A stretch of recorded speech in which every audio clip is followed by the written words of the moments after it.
രാഹുൽ മാങ്കൂട്ടത്തിലിനൊപ്പം വേദി പങ്കിട്ട് CPM ജനപ്രതിനിധി. പാലക്കാട് കണ്ണാടി ഗ്രാമപഞ്ചായത്ത് പ്രസിഡന്റ് M. ലതയാണ് രാഹുൽ മാങ്കൂട്ടത്തിൽ MLA-ക്കൊപ്പം വേദി പങ്കിട്ടത്. അംബേദ്കർ ഗ്രാമവികസന പദ്ധതിയുടെ മോണിറ്ററിംഗ് കമ്മിറ്റി യോഗത്തിലാണ് കണ്ണാടി ഗ്രാമപഞ്ചായത്ത് പ്രസിഡന്റ് ലത പങ്കെടുത്തത്. രാഹുൽ മാങ്കൂട്ടത്തിൽ MLA-ക്കെതിരെ നിരവധി പെൺകുട്ടികളുടെ ലൈംഗിക പീഡന ആരോപണ പരാതികൾ ഉയരുകയും പെൺകുട്ടികളെ ഗർഭചിത്രത്തിന് നിർബന്ധിക്കുന്ന ശബ്ദ സന്ദേശങ്ങൾ പുറത്തുവരികയും ചെയ്തതോടെ വലിയ പ്രതിഷേധമാണ് CPM-ന്റെ യുവജന സംഘടനയായ DYFI-യും പാലക്കാട് നടത്തിയത്.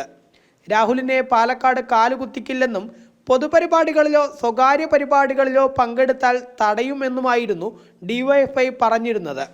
കൂടാതെ CPM ജില്ലാ സെക്രട്ടറി EN സുരേഷ് ബാബു ഉൾപ്പെടെ രൂക്ഷമായാണ് രാഹുൽ വിഷയത്തിൽ പ്രതികരിച്ചത്.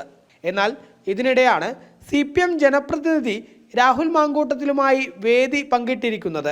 പാലക്കാട് കണ്ണാടി ഗ്രാമപഞ്ചായത്ത് പ്രസിഡന്റ് M. ലതയാണ് രാഹുൽ മാങ്കൂട്ടത്തിലിനൊപ്പം പരിപാടിയിൽ പങ്കെടുത്തത്. അംബേദ്കർ ഗ്രാമവികസന പദ്ധതിയുടെ മോണിറ്ററിംഗ് കമ്മിറ്റി യോഗത്തിലാണ് കണ്ണാടി ഗ്രാമപഞ്ചായത്ത് പ്രസിഡന്റ് ലത രാഹുലിനൊപ്പം പങ്കെടുത്തത്. അതേസമയം സംഭവം നടന്ന ദിവസങ്ങൾ പിന്നിട്ടിട്ടും വിഷയത്തിൽ CPM ഇതുവരെ പഞ്ചായത്ത് അധ്യക്ഷയോട് വിശദീകരണം തേടുകയോ മറ്റ് നടപടികൾ സ്വീകരിക്കുകയോ ചെയ്തിട്ടില്ല. എന്നാൽ BJP രാഹുൽ മാങ്കൂട്ടത്തിൽ പങ്കെടുക്കുന്ന പരിപാടികളിൽ BJP ജനപ്രതിനിധികളോ നേതാക്കളോ പങ്കെടുക്കരുതെന്ന് കഴിഞ്ഞ ദിവസം നിലപാട് വ്യക്തമാക്കിയിരുന്നു. ജനം, പാലക്കാട്.